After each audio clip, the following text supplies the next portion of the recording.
So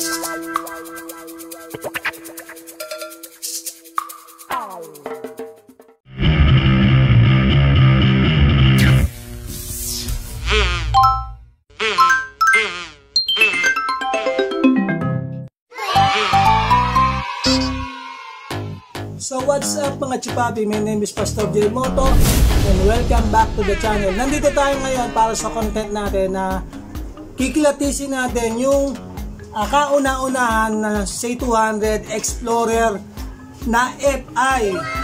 Tama po kayo nang narinig, FI.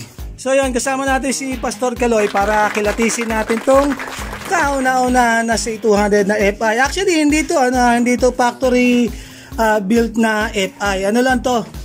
Parang conversion. Itong C200 nga pala na to ay kay brother Mark Anthony Lewis. Meron din siyang YouTube channel o Facebook page. Decente Motovlog kung di ako nagkakamali. And then ito, umpisa na natin kilatisin, Pastor Galoy. Itong C200 na naka-FI. Ayun, uunahan ko na kayo. Hindi po biro-biro itong project na to. Actually, hindi kami yung gumawa nito. Ano lang to, dinila sa amin dahil meron kami i-upgrade sa makina.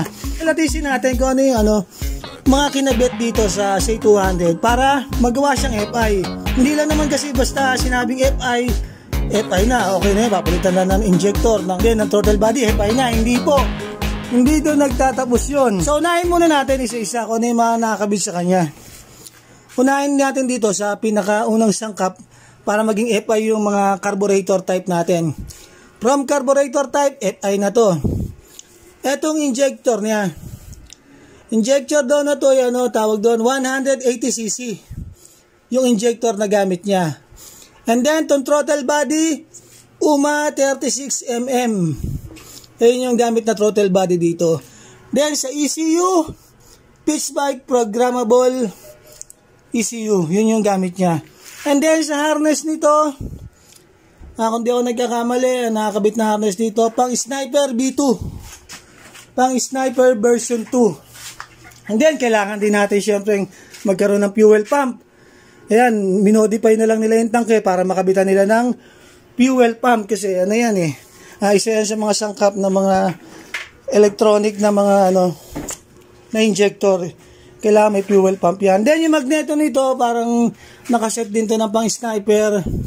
Then the harness, Sniper din, B2, regulator, Sniper. Then the rest, stock pa naman, yung head niya, stock pa to din. I-headworks namin ngayon to, ipapalitan namin na mas mataas ng konting bore, konti lang naman. And then, ayun, yun lang naman yung sangkap nito na carburetor converted to FI. Kailangan lang talaga palit lahat yan, hindi lang injector, hindi lang yung fuel system, pati electronic yan.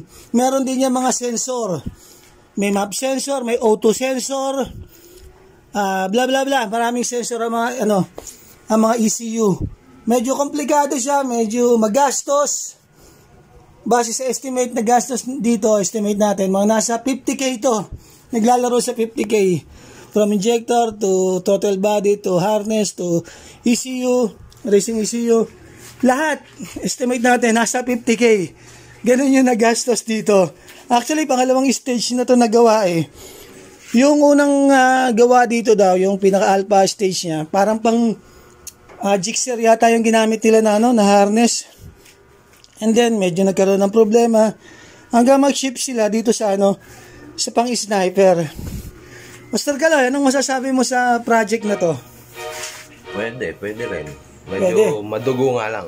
Madugo, tsaka magastos. Oo, magastos talaga. Oo, magastos to. Pwede. Hindi ko alam kung sinong tumira nito pero masyadong pinasakit ang ulo ng may-ari nito sa gastos. Gastos talaga. Sigurado yan. Pero quality naman, maganda naman yung kinabit ng mga pyesa. Okay naman, gumana. Gumana naman, and then sa performance, hindi natin masasabi to kasi hindi pa naman natin na-test ride din, hindi pa naman natin na-i-gauge sa stock C200 na decarburetor. Kaya sa performance, medyo wala tayong dito. Wala tayong feedback. Initial impression and review lang tong ginagawa natin para dito sa sa kauna-una C200 na DFI. Galing eh. Oh. Yung ECU niya nandito. Hindi natin na matanggal kasi nakasaksak na dun eh. And then, rectifier, harness, then starter, stock pa naman, head stock, yun yung gagawin natin ngayon. Battery, iba na. May Jejemon filter pa, buti hindi na niya kinabit. Hindi kasya. Hindi kasya. Tsaka tutukod na. Yung nga lang, nakalabas dito, maano ng tubig. Pero wag lang naman paulan na ng malakas. Then programmable yung niya, yung ECU niya. Merong ditong pinipindot para mabago nyo yung yung program. Depende yan sa mode na gusto nyo. Then the rest, maganda naman, malinis naman yung pagkakatrabaho. Ayan, malinis naman, maganda rin yung conversion dun sa sa tangke. Pero kung ikaw tatanungin, Kaloy, kung decarb converted to FI o DCO, Hindi ako sasapalaran. hindi ka sasapalaran. Magastos Magastos. Pero kung willing naman kayong gumastos ng from carburetor to FI, why not naman? Kung sobra-sobra yung pera nyo, siguro baka sakaling pwede. Ayan, sana may natutunan kayo sa mga gusto mag-convert ng ng carb to FI. Pwede. May mga kit yan. Kung wala mang mabiling mga plug and play kit, pwede kayong gumamit na sa ibang motor. Tulad nito, ginamit na harness, then ibang mga electronic parts sa R15B2. Then sa mga racing parts naman dito sa throttle body injector, marami naman nabibiling aftermarket niyan. Pero yun nga, fuel system, electronic, medyo masakit sa ulo yan. Masakit sa ulo. Pero nasa sa inyo pa rin ang desisyon kung gusto nyong gumastos. Pero yun nga, lagi ko ulitin sa inyo, nasa sa inyo pa rin ang desisyon yan.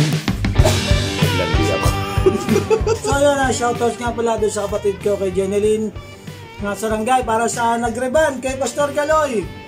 Napakaganda. Yun talaga, worth it talaga. Worth it na gumastos kayo sa pagpapariban. Yan. Nakita mo nga yung sample ng buhok mo, Pastor Kaloy. Sample.